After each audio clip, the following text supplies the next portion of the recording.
Bonjour, bienvenue sur Tout Photo Scrap avec Céline, la boîte numéro 18 aujourd'hui. Donc c'est une boîte avec une forme un peu particulière, mais j'aime bien. Elle se ferme toute seule, ça fait un fourreau, un peu comme les porte-monnaies, enfin comme certains porte-monnaies. Je l'avais déjà réalisé il y a 1 an ou 2. Je l'ai remis au goût du jour avec les tampons actuels de cette année. Donc très simple à faire. Juste quelques mesures, quelques précisions. Voilà, donc je suis restée toujours dans les tons.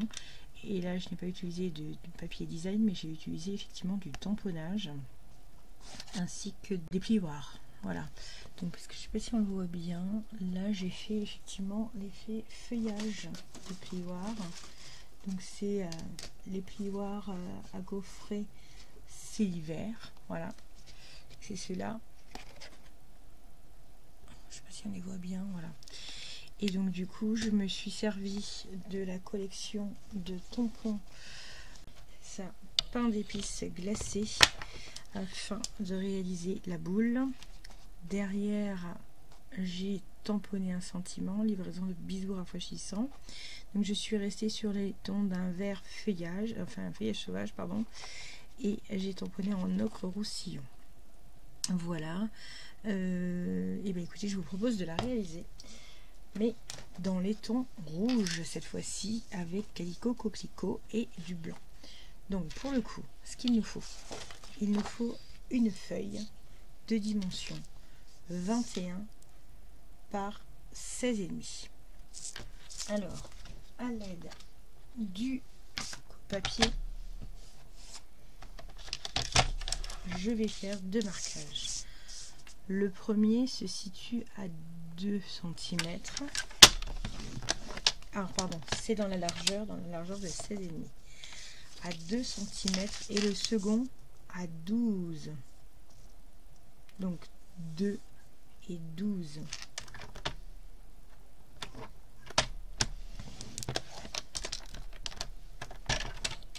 Donc ce qui nous laisse une marge sur le côté de 4,5. Je retourne la feuille, peu importe dans quel sens. Allez, on y va. Je fais un marquage à 1 cm de ce côté, par exemple, 1 cm. Et après, alors, si vous gardez effectivement la feuille dans le même sens, on fait un marquage à 10. Si vous aviez fait votre 1 cm là, vous le faites à 11. Voilà. Alors, à ce stade,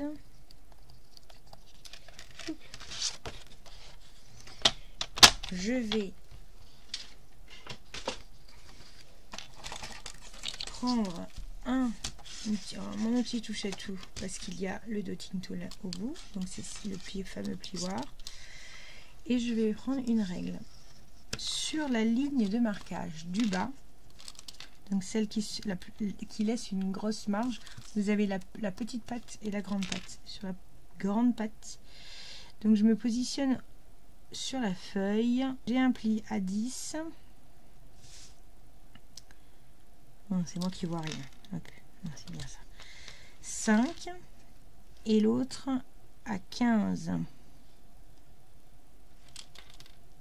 Juste un point de repère.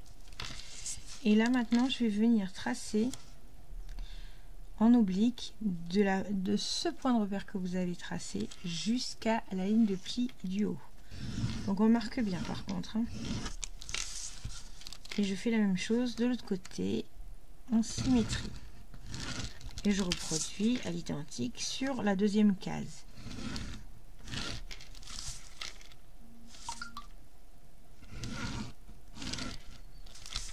Voilà. Voilà pour l'instant. On ne voit pas grand chose hein, quand même sur la caméra. Je vais vous mettre le plan de découpe, le plan de rainurage. Ensuite, je prends une paire de ciseaux et là je viens découper à ce niveau là et je viens faire la propreté ici Ah, je me suis trompée. Fallait bien que je fasse une bêtise. J'ai pas été dans la bonne... Voilà. Et là, je viens faire également la propreté à peine. Finalement, j'ai trouvé que ça baillait un petit peu, donc je vais faire comme ça.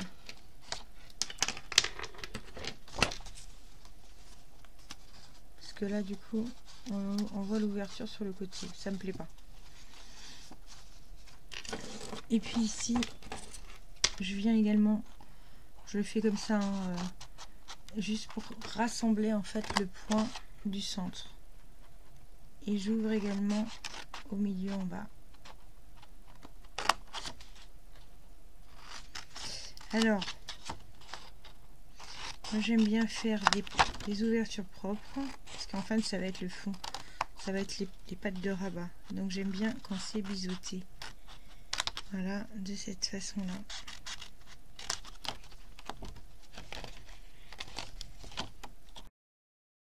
On va simplement plier, bien marquer nos plis.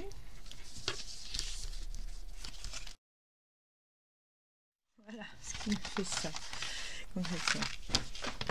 Maintenant, je mets ça de côté. Je vais avoir besoin de 2 morceaux de 9, ce sont 2 carrés de 9 par 9. Des carrés quoi, 9. Je vais prendre toujours ma règle et mon outil touche à tout avec la partie plioir et je vais me mettre au centre. Je suis à 9, donc le centre c'est 4,5. Et de ce point de repère là, je vais tracer en diagonale jusqu'ici. Voilà, juste histoire de faire un marquage. Et là, pas à peine d'appuyer trop fort, hein. De toute façon on va venir le couper. Vous auriez presque pu le faire également au crayon. Donc là c'est pareil. Donc là je reprends le coupe-papier et sur les lignes, donc on a tracé donc des lignes, je vais en fait couper simplement.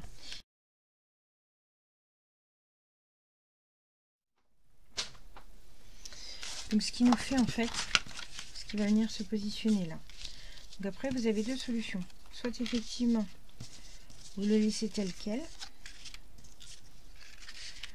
Moi j'ai souhaité effectivement les embosser. Les passer au gaufrage. Je vais mettre mes rectangles. Oui, rectangles, c'est des triangles. Je vais me les mettre là.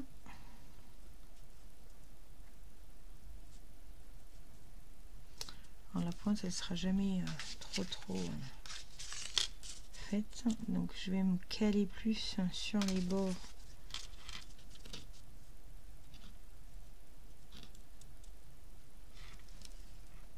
Hop. Et je vais faire ça, je vous retrouve. Donc là je vais venir les coller simplement.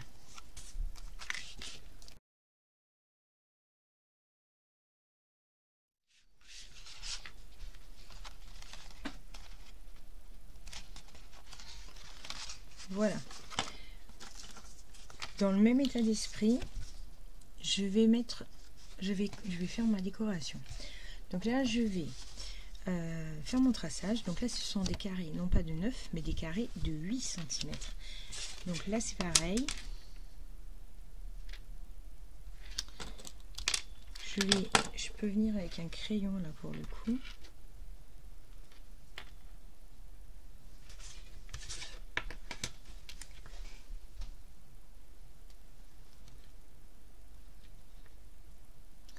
Je trace.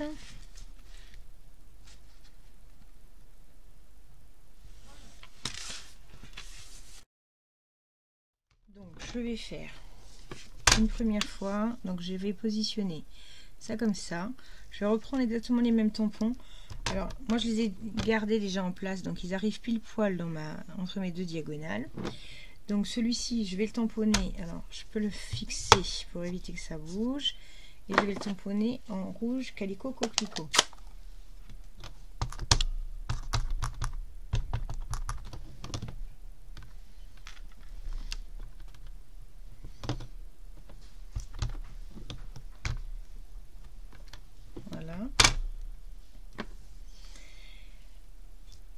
Je l'enlève et je fais la même chose avec celui-ci, sauf que là ça n'est pas du 1 cm, mais c'est la fameuse boule de Noël. Donc je fais le même principe et j'attache surtout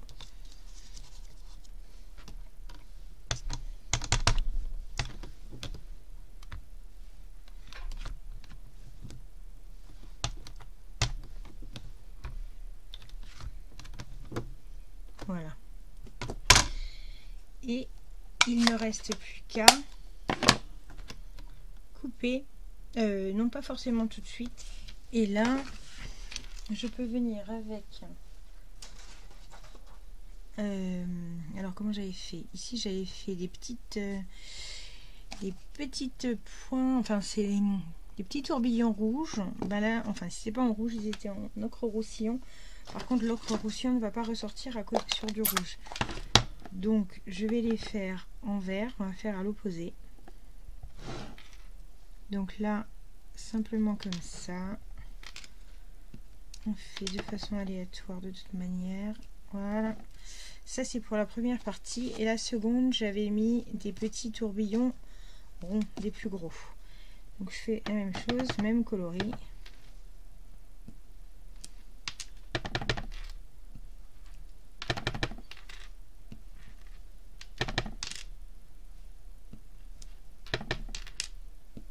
Voilà. Après on met plus ou moins en fonction des souhaits. Et là je fais exactement la même chose que tout à l'heure. Avec mon coupe-papier, je me positionne sur les lignes au milieu et je coupe.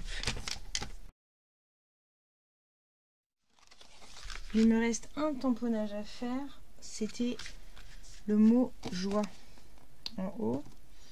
Je vais le faire en vert également, toujours pareil à l'opposé, puisque les chiffres vont venir en rouge. Voilà.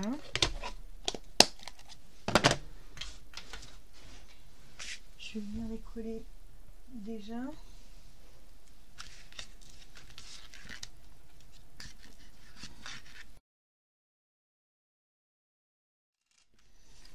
Et du coup, alors, soit je mets effectivement la boule devant, soit je mets ça. Bon, c'est à convenance, peu importe. Je vais refaire exactement la même chose. Quoique, non, je vais l'inverser.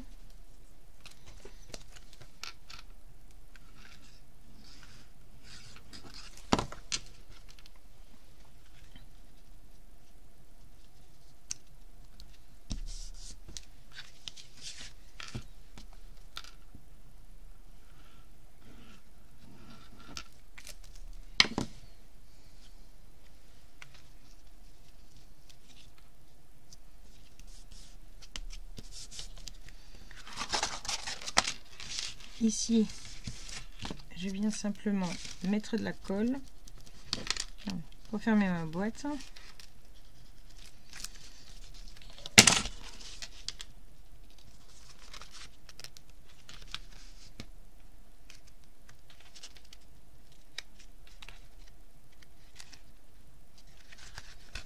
Et là, je viens rabattre. Donc je vais en mettre un là.